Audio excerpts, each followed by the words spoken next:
want to welcome one of our youth, Mr. George, to come and tell us what the youth are feeling about this government. Welcome, George. My name is George. I'm an entrepreneur, and for context, I'd start with explaining who Gen Zs are. Gen Zs are the people born between 1996 to 2013. Those are the people who are termed as Gen Zs, and Gen Zs are people who are learned, so learned, and they have been exposed out there in leadership in schools, being selected as the school president, class monitor, class prefect, and the likes. And what is making Gen Zs to go to the streets is the fact that we've observed that in our country things are not going as they're supposed to be. There is the issue of corruption. You find people practicing nepotism in those parastatals, and also in the government offices and in other private sectors, and also and with that it made us go to the streets to fight for that. Ukienda kutafuta job unapata lazima uko unajua msee, kama ujui msee hiyo job inakupita, and that is why tuko kwa streets fighting for a better Kenya where it is fair and just for everyone. In your opinion, what should young people play in shaping the future of Kenya, and how can the government better engage your youth voices? My name is Njuguna, Njuguna M. I'm a member of the JPRC group in the church, and we are happy to be involved in what is going on because we are part and person of this nation, and we are involved in the church group as part of trying to bring solutions and mediation, especially where there are issues like what we are experiencing in this season of the year. That is where Gen Zs are demonstrating and where the government is trying to listen to them and to understand them. But beyond that, I'm in business, consultancy, entrepreneurship and training, and I belong to the Presbyterian Church. We have been a member for long, and I'm grateful so much. And mine is to say what we can see about Gen Zs, and what many questions are not being answered is that these are products of what the new constitution brought to us. They participated quite a lot in school administration. They had mock parliaments, and they had debates in their schools, and they had Senate visits. They have had quite a number of exposure, and not only those in the urban setup, but also those in the rural areas. And we are looking at them, trying to understand more and more what this is all about. Those who might ignore, but there are answers, and they are there already, because we hear what they're asking all about. It is about justice, and it is all about proper management of the resources and equability. I mean, that is equity in all areas of the government, and not only government but also in the private sector as well. And that is where we are trying to answer our sons and daughters where they fit in that category, and try to hear them out, and also try to engage the government as well where there is need to. And that is quite an honor to be part and person of that group, and especially in this season, I feel quite honored. Thank you. What policy should the government consider to support them? In accordance to the response of the government towards Gen Z, what I can say, the president, when he didn't assent to the bill, it showed a lot of moderation then, and also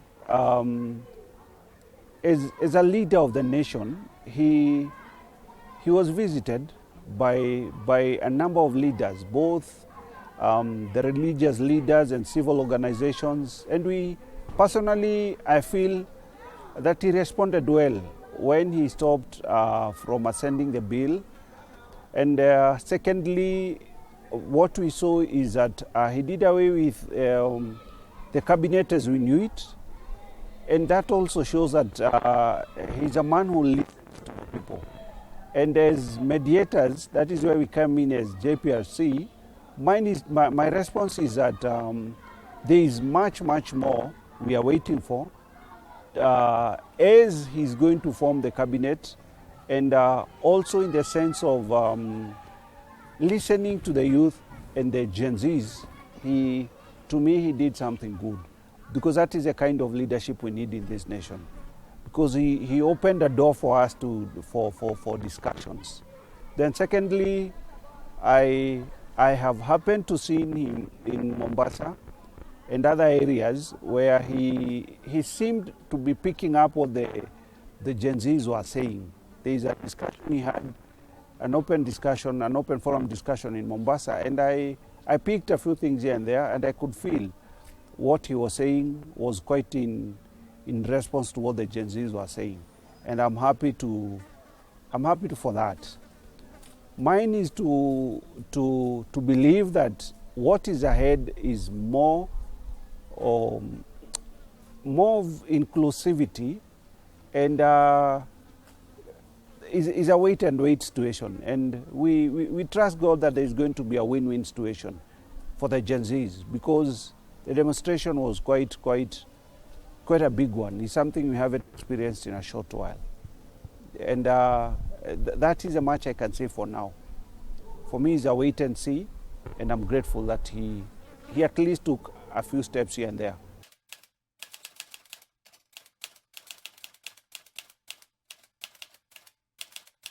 To begin with, sisi kama wa Kenya tuna-elect MP juu sisi wote tuizitoshea kwa parliament. That's why we are electing one person to go and represent us as Kenyans. Aende aseme mashida zetu tunapitia huku kwa the counties, huko mashinani.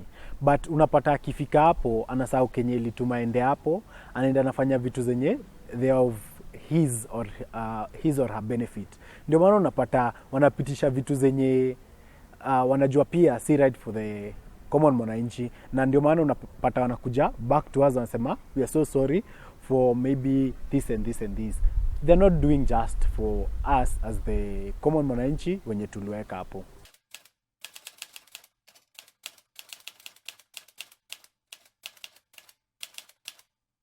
I feel like they're using excessive force because tell me why mimi kama Gen Z naenda kwa street na simu yangu, naenda na chupa ya maji, naenda na flag, then you're coming with live bullets, tear gas canisters, na pia the water tankers just to fight someone who's carrying a phone, a flag and a water bottle. I feel like that is not fair and they're using excessive force, and I feel like that is not also constitutional. Yes. When we saw people who are not part and parcel of the Gen Z demonstration, we saw goons, we saw other people who we couldn't tell the actual intentions, and that is where I believe things went south.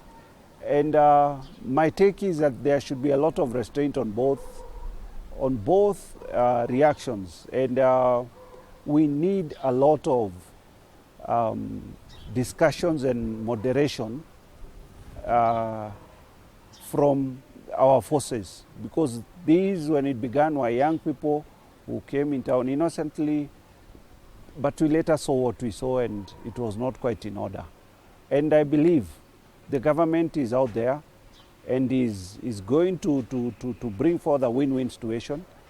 Despite the losses we have had, there is always the optimism in me that Kenya, we are able to overcome all situations. We have people who have had experiences that are not quite happy or in order, but I believe inside me that there is justice at the end of the day.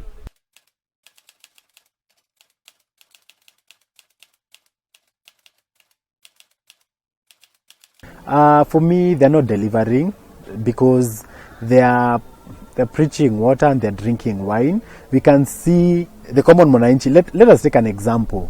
Mkuru kwa jenga time kulikuwa na floods, kuna wase nyumba zao zilibebwa, and those people are promised that waliambiwa watapewa 10,000 then watajengewa manyumba, but that did not happen. And on the other end tunaona wase wanaishi lifestyle kubwa kubwa huku, they are flaunting money, they are flaunting lifestyle, they are just catching flights, na common mwananchi hapa anateseka. So I feel like the government did not consider what the Gen Zs went out there to cry for. We want to thank George for being with us and answering the questions which we have. Can we have some questions? For me, ningetaka wakili eze kutufafanulia ama to expound on the question of there are some Gen Zs who are going to the streets just for the sake, wanafuata wengine juu wanaenda. Kuna mwingine nilimuuliza unaenda kufanya nini, ati juu najua hiki tutafaa kukataa. Ningependa wakili utuelezee mbona finance bill is not right for the people of Kenya na mbona iliangushwa.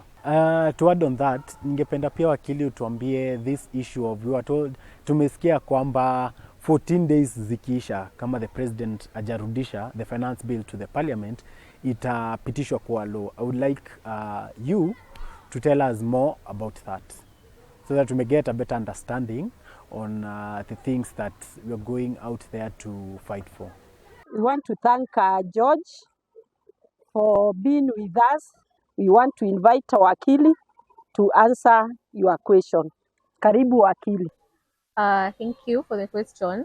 So the finance bill, every year there's a finance bill that is passed.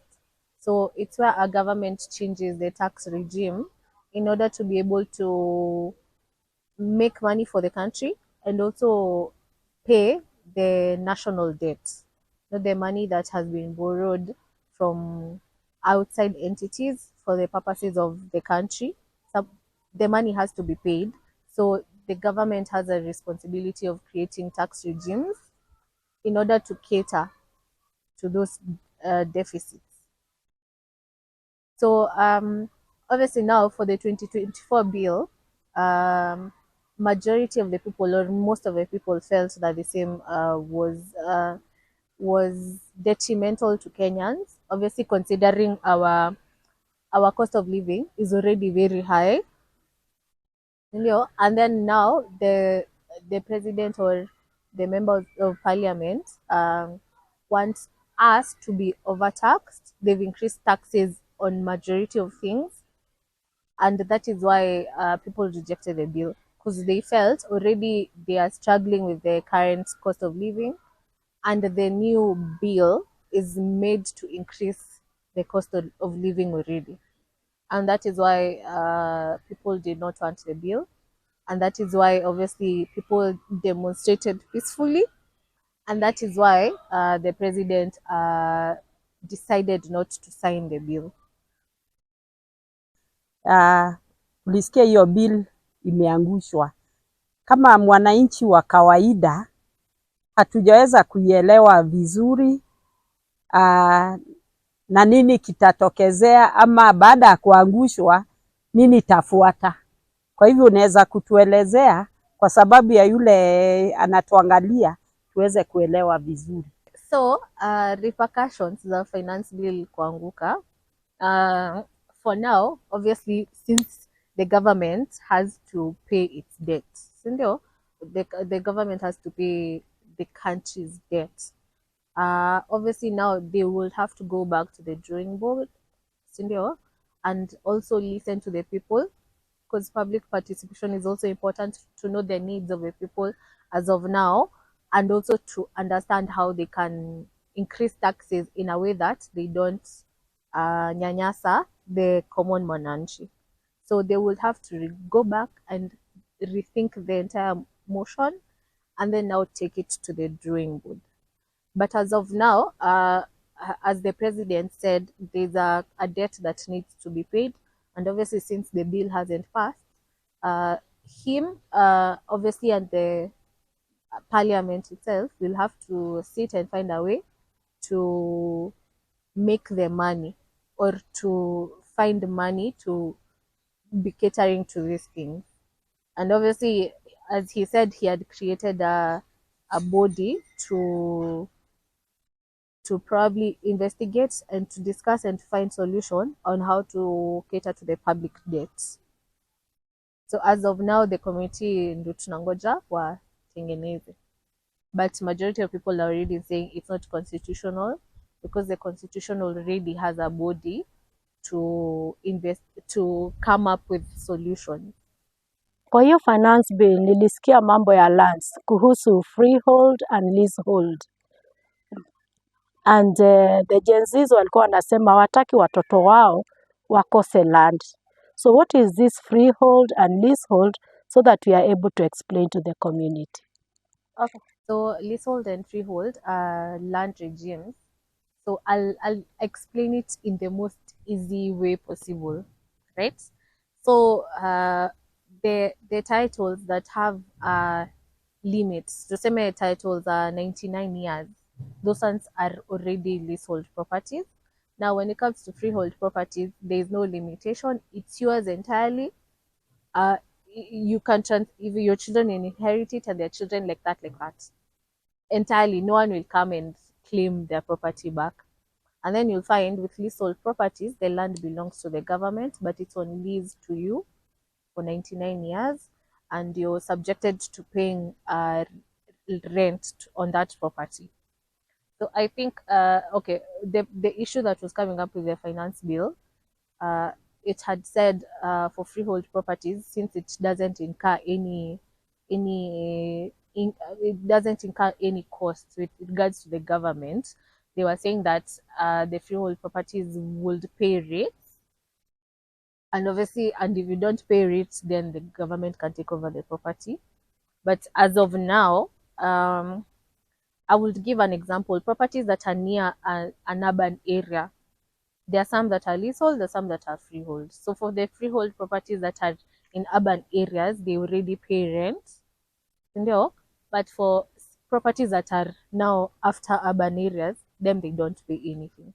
So they were suggesting that even the ones that don't pay anything should pay some amount. So that is the major difference. Now my question is, I understand that the bill was dropped. How does the government actually operate, or what happened? Or we need another finance bill in place? What is the way forward? Like I said, the government has to find a way to make the deficit, the amount of money that it needed to pay the debts, right? For this year, it was about 360 something million, which the government billion, which the government needed. So they would have to go back to the drawing board and restructure the finance bill, or in the alternative, they find other ways to make money in a way that it doesn't infringe on the rights of the people.